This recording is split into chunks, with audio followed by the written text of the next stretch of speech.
All right, the first conic section we're going to talk about is the circle. And so a circle is a set of all points that are equidistant from a given point called the center. And so here we have the center at HK. So that would be an ordered pair. And then every single point that is a distance of r, which is called the radius, away from the center is going to lie on the circle. And so the equation is x minus h squared, where h is the x-coordinate of the vertex and k is the y-coordinate, equals r squared, which is our radius. And so whenever you see these minus signs, read them as opposite. So whenever you're getting the ordered pair from your equation, you're going to take the opposite of what you're seeing in that equation. And so looking at our first example, we have x minus 3 squared plus y plus 4 squared. And so my center is going to be at x equals positive 3, y equals negative 4, taking the opposite of what is in those parentheses. And then here is r squared, and so my radius would be the square root of 25, which is just 5. And so to put this on a graph, our center is at 3, negative 4.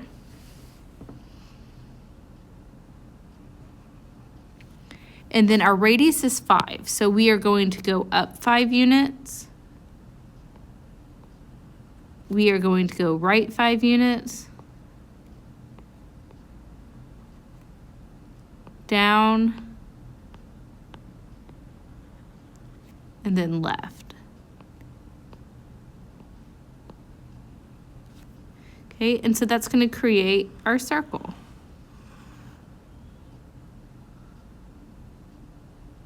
And so to find the domain and range, we always scan from left to right for domain. So domain is from left to right. So I didn't draw my circle very well. But from endpoint to endpoint, let me see if I can do better.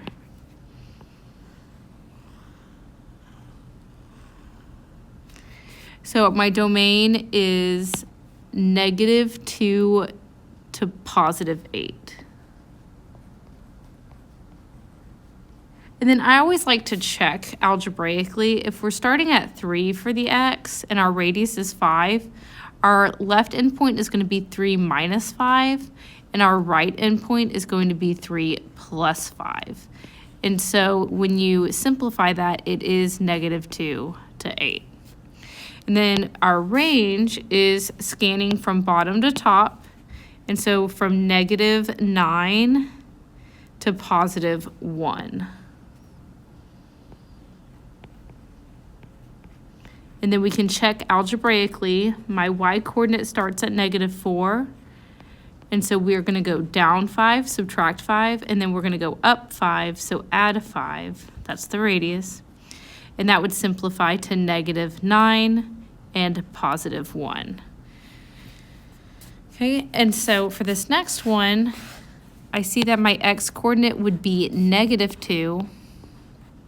And since there's no parentheses and there's nothing with the y, that means the y-coordinate was 0. And so -2, 0 is on the x-axis. And then this is r squared, so that means my radius is 3, square root the 9.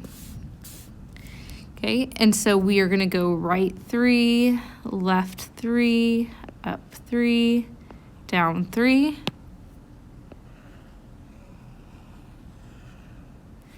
And so that means my domain is -5 to +1.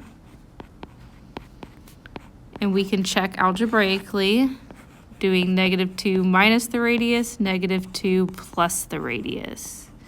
And so that would simplify to -5, +1. And then for the range, we are going from -3 to +3.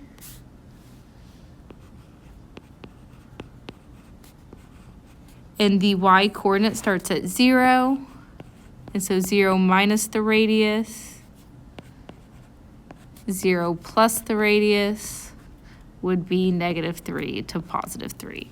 You don't have to check algebraically, it's just always helpful because sometimes you can miscount when you are trying to graph.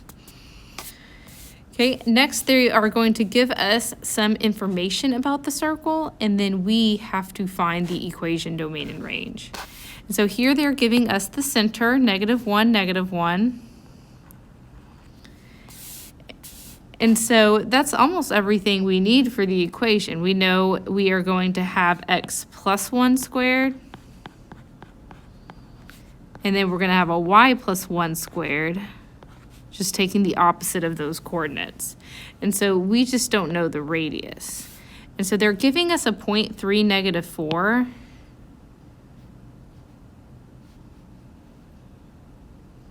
Which is about there.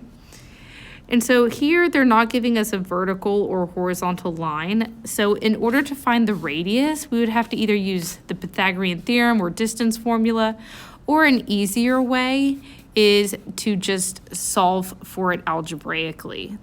We know our equation is going to be x plus 1 squared plus y plus 1 squared equals r squared. We just don't know r. But we have a point that we can plug in for x and y into this equation. So I can plug in the 3 for x, I can plug in the -4 for y, and then we can just number crunch this to get what r squared equals. So 3 plus 1 is 4, and then -4 plus 1 is -3. 4 squared is 16, -3 squared is 9. And so that means r squared is 25, which is what we need for the equation. And so that means our radius is 5. And so we can graph the rest of the circle by going up 5, right 5, down 5, left 5.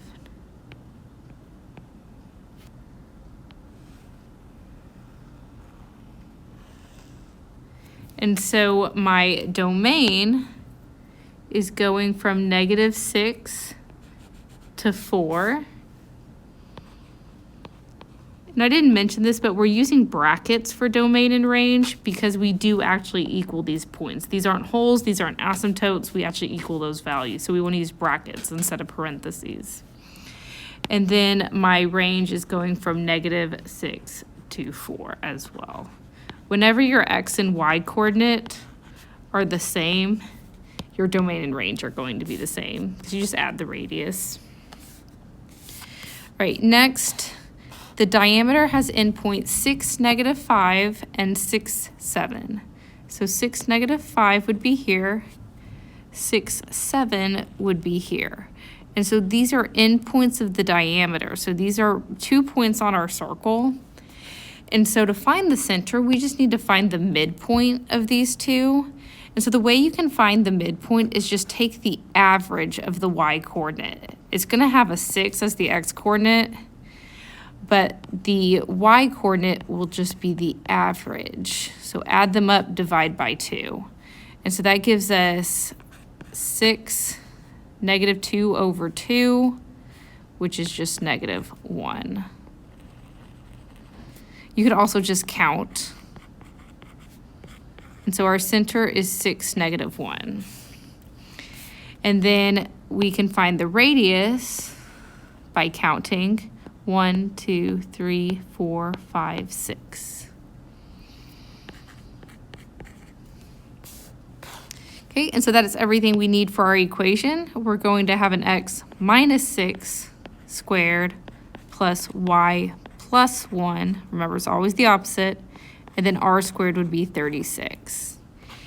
And then we can already see the range. It's running from -5 to +7.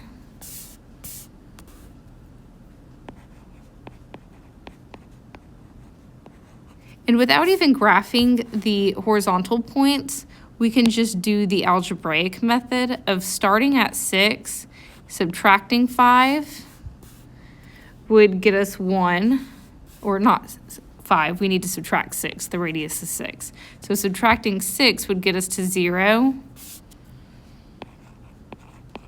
and adding 6 would put us at 12, so we're falling off the graph. So we would have this point and then a point over here if you wanted to sketch the whole thing.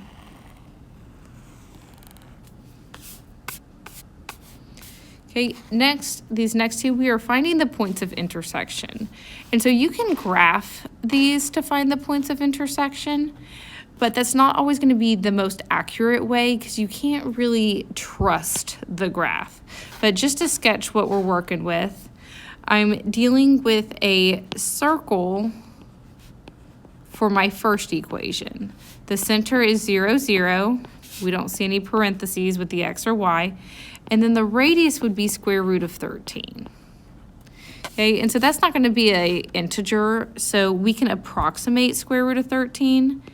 Whenever you approximate a square root, put the perfect squares before and after it. And so that's going to be between the square root of 9 and the square root of 16. And so somewhere between 3 and 4, and so we can approximate this to be about 3.5. And so go ahead and put your center, and then go up about 3.5, right 3.5, down 3.5, and left 3.5.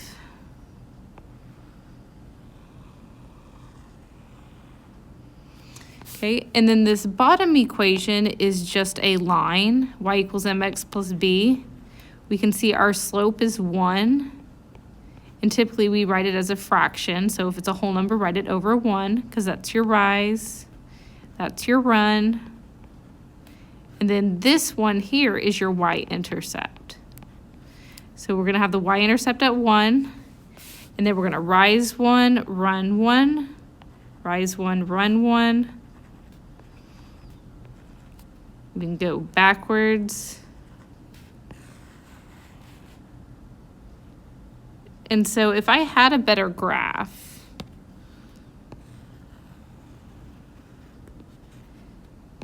it looks like my intersection points are about here and here. So approximately 2, 3, and -3, 2. But again, our graph isn't very good. We had to approximate the radius, and then of course there's human error with just the sketching. So the better way is to solve for it algebraically using substitution.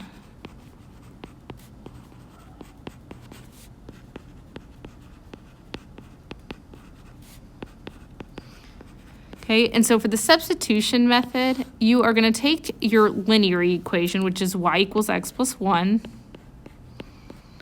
and we are going to substitute it into the circle equation, which is x squared plus y squared equals 13.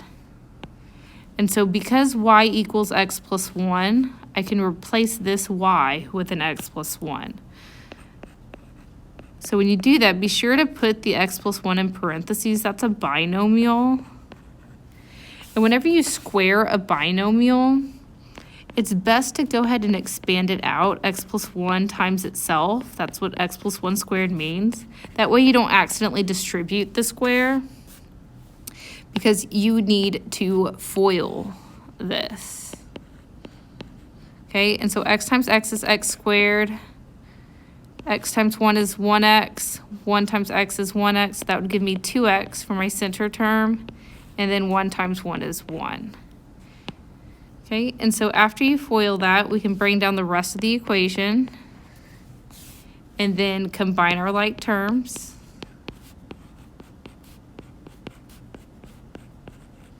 And because we are dealing with a quadratic equation, we want to move the constant to the other side so that we can try to factor.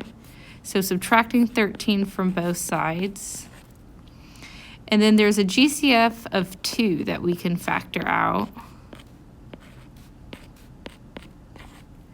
So then this quadratic would factor to two numbers that multiply to -6 and add to 1, or 3 and -2. So x plus 3, x minus 2. And so our solutions, this 2 is not going to lead to a solution. You only have a solution where you have an x. And so one of my solutions is going to be x equals -3. The other is going to be x equals 2. You just take the opposite of what you see in the factors. And so those are just the x coordinates. To get the y coordinates, you need to go back to the linear equation. That's going to be easier. And use the fact that y equals x plus 1. So y equals x plus 1, y equals x plus 1. And then we're going to substitute those x values. And so in the first case, we had a -3. Second case, we had a 2. And so that gives us y equals -2 and y equals 3. And so my ordered pairs end up being -3 for the x, -2 for the y. And then over on this case, we have 2, +3, which I think is what we got graphically. -3, oh, that should have been a -2, sorry. And then 2, 3. But we can be a little more confident about the algebraic method. Okay, and so for this next one, let's go ahead and start algebraic, and then we can check it by graphing. And so my linear equation is y equals 5 minus 3x. There's the linear. And then my circle is x squared plus y squared equals 25. So we are going to substitute y with 5 minus 3x. Okay, so I have x squared plus y squared equals 25. And then we are substituting it with 5 minus 3x. And so once again, that is a binomial being squared. And so it's best to go ahead and expand it so that we can FOIL. And so when we FOIL this, 5 times 5 is 25. 5 times -3x is -15x. -3 times 5 would give me another -15x. And then -3 times -3 would be +9x squared. And then we still have the equals 25, and we still have our x squared. And so cleaning this up a little bit, we have x squared plus 9x squared, which would give me 10x squared. We have -15x and -15x for -30x, and then a plus 25 equals 25. Okay, so just like the last example, we want to move our constant to the other side, which cancels, leaving us a very easy quadratic equation. And so our GCF this time has a 10 and an x in common. So we're going to factor out a 10x, and that's going to leave x minus 3. And so these are my two factors this time. When there's not a plus or minus number, that means x is 0 is one of your solutions. And so over here, our 2 did not have a x, so that's why we could ignore it. Here, we do have an x. Everywhere you have an x, you have a solution. And so x equals 0 is one solution, x equals +3 is the other. And so to find the y coordinates, we're going to grab our linear equation, which is y equals 5 minus 3x, y equals 5 minus 3x, y equals 5 minus 3x, substituting the 0, substituting the 3. And so we get y equals 5 minus 0, which is 5. Here we get y equals 5 minus 9, which is -4. And so one ordered pair is 0, 5. The other ordered pair is 3, -4. And so now we can graph it just to verify that these are indeed the intersection points. And so for our circle, once again, the center is 0, 0. There's no parentheses. And then my radius would be the square root of 25, which is 5. So 0, 0, and then up 5, right 5, down 5, left 5. Make your circle.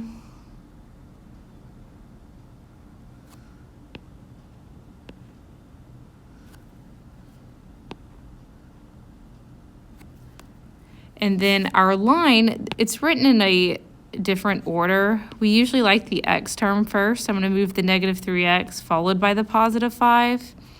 And so my slope is negative 3. Since it's a whole number, write it over 1. That's going to give us our rise and our run. And then my y-intercept is positive 5. And so positive 5 is our y-intercept. We can already see one solution. And then for our slope, we're going to go down 3 since the rise is negative, and then right 1. Down 3, right 1, down 3, right 1. And so there's our second solution. Connect the points. And so I see one of my solutions is 0, 5. And then my second solution is 3, negative 4. Which is exactly what we got algebraically.